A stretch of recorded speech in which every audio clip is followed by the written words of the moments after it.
Es gribēju padalīties ar savu pieredzi par projektu Mācāmies kopā. Šajā projektā gūju praktiskas zināšanas par tehnoloģisko rīku pielietojumu savā ikdienas darbā. Manā ikdienā izmantoju šo te Ilzes Megnes stāstīto par rīku Classroom Screen, kurš man palīdz organizēt šo te mācību stundu, kurš palīdz sastruktūrēt mācību stundu.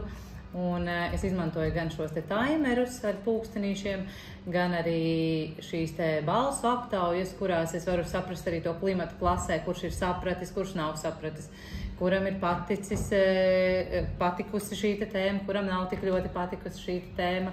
Un jā, tātad šo te Classroom Screenus izmantoju, un man ļoti patika arī, kā Ilze stāstīja par Microsoft PowerPoint.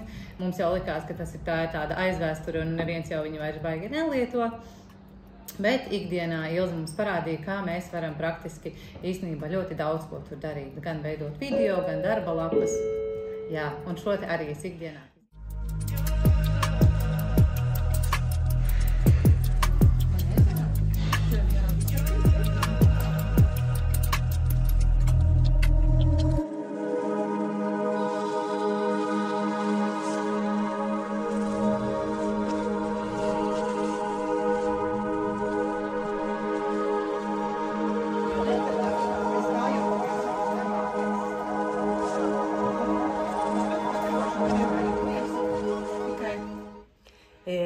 Iegūst zināšanas vairāk par mākslīgo intelektu, kas mūsdienās, manuprāt, ir ļoti svarīgi zināt, kā lietot, kad lietot un kur tu vari pielietot savā ikdienā, lai atvieglotu savu mācību procesu.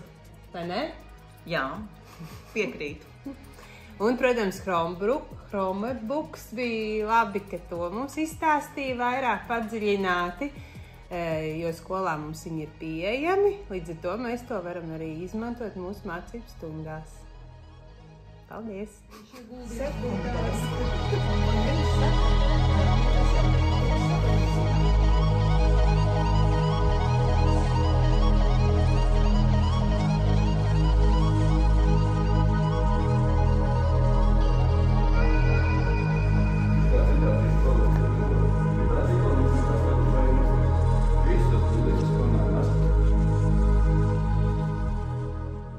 Projektā Mācāmies kopā apguvu izmantot dažādus digitālos rīkus, Google Classroom, PowerPoint, Canvu un arī attīstīju iemaņas strādāt ar Chromebook datoriem.